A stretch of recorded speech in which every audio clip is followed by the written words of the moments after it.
ನಾವು ತುಂಬ ಜನರಲ್ಲಿ ನಿದ್ರಾಹೀನತೆಯ ಸಮಸ್ಯೆಯನ್ನು ನೋಡ್ತಾ ಇದ್ದೇವೆ. ಅದು ಬೇಸಿಕಲಿ ವಾತದ ಡಿಸಾರ್ಡರು. ನಮ್ಮ ನರಮಂಡಲದಲ್ಲಿ ನರ್ವಸ್ ಸಿಸ್ಟಮ್ನಲ್ಲಿ ವಾತ ಎಗ್ರಿವೇಟ್ ಆದಾಗ ನಮಗೆ ನಿದ್ರೆ ಬರೋದಿಲ್ಲ. ಮೈಂಡ್ ರೆಸ್ಟ್ಲೆಸ್ ಇರುತ್ತೆ, ಏನು ಯೋಚನೆಗಳು ನಡೀತಾ ಇರುತ್ತೆ. ಆ ಆಳವಾದ ವಿಶ್ರಾಂತಿಗೆ ನಾವು ಹೋಗೋದೇ ಇಲ್ಲ. ಸೊ ಆ ರೀತಿ ನಿಮಗೆ ಸಮಸ್ಯೆ ಇತ್ತು ಅಂತಂದರೆ ನೀವು ಅರೋಮಾ ಥೆರಪಿಯನ್ನು ಟ್ರೈ ಮಾಡ್ಬೋದು. ಈ ರೀತಿ ನಿಮಗೆ ಆಯಿಲ್ ಡಿಫ್ಯೂಸರ್ ಸಿಗುತ್ತೆ. ಇಲ್ಲಿ ಕೆಳಗಡೆ ನೀವು ಇದಕ್ಕೆ ದೀಪವನ್ನು ಹಚ್ಚೋದು, ಇಲ್ಲಿ ಸ್ವಲ್ಪ ಮೇಲೆ ನೀರು ಹಾಕಿ ನೀವು ಈ ನೀರಿನಲ್ಲಿ ಲ್ಯಾವೆಂಡರ್ ಆಯಿಲ್ ಅಂತ ಸಿಗುತ್ತೆ. ನಿಮಗೆ ಲ್ಯಾವೆಂಡರ್ ಅಂತ ಅದೊಂದು ರೀತಿಯ ಹೂವು, ಅದರ ಎಣ್ಣೆ, ಅದರದ್ದು ಎಕ್ಸ್ಟ್ರಾಕ್ಷನ್ ಆಯಿಲ್ ಸಿಗುತ್ತೆ.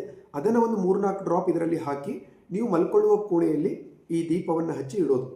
ಅದರ ಸುವಾಸನೆ ಏನಿರುತ್ತೆ, ಅರೋಮಾ ಏನಿರುತ್ತೆ, ಅದು ನಿಮ್ಮ ನರಮಂಡಲವನ್ನು ರಿಲ್ಯಾಕ್ಸ್ ಮಾಡುತ್ತೆ. ಸೊ ಅಲ್ಲಿರುವ ಚಂಚಲತೆಯನ್ನು, ರೆಸ್ಟ್ಲೆಸ್ನೆಸ್ಸನ್ನು ಈ ಅರೋಮಾ, ಈ ಸುಗಂಧ ಕಡಿಮೆ ಮಾಡುತ್ತೆ. ಸೊ ಇದನ್ನು ನೀವು ಟ್ರೈ ಮಾಡ್ಬೋದು.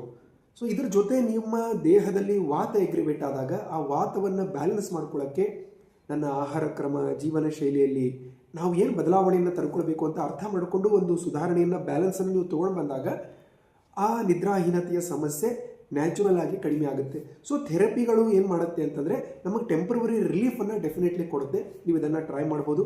ಸೊ ವಾತ ಪಿತ್ತದ ಬ್ಯಾಲೆನ್ಸ್ ಯಾವ ರೀತಿ ಮಾಡ್ಕೊಳ್ಬೇಕು ಅದನ್ನು ಸುದೀರ್ಘವಾಗಿ ನಿಮಗೆ ಅರ್ಥ ಮಾಡ್ಕೊಂಡು ಅಳವಡಿಸ್ಕೊಳ್ಬೇಕಾಗಿತ್ತು ಅಂದರೆ ನನ್ನ ಆನ್ಲೈನ್ ವರ್ಕ್ಶಾಪ್ಸ್ಗಳನ್ನು ನಾನು ಮಾಡ್ತೇನೆ, ನೀವು ಅದನ್ನು ಜಾಯ್ನ್ ಆಗ್ಬೋದು. ಸೊ ಕೆಳಗಡೆ ವಾಟ್ಸಪ್ ಗ್ರೂಪ್ ಲಿಂಕ್ ಇದೆ, ಅದರಲ್ಲಿ ಮುಂದಿನ ವರ್ಕ್ಶಾಪು ಯಾವಾಗಿರುತ್ತೆ ಅಂತ ನಾನು ಕಮ್ಯುನಿಕೇಟ್ ಮಾಡ್ತೇನೆ. ಧನ್ಯವಾದ.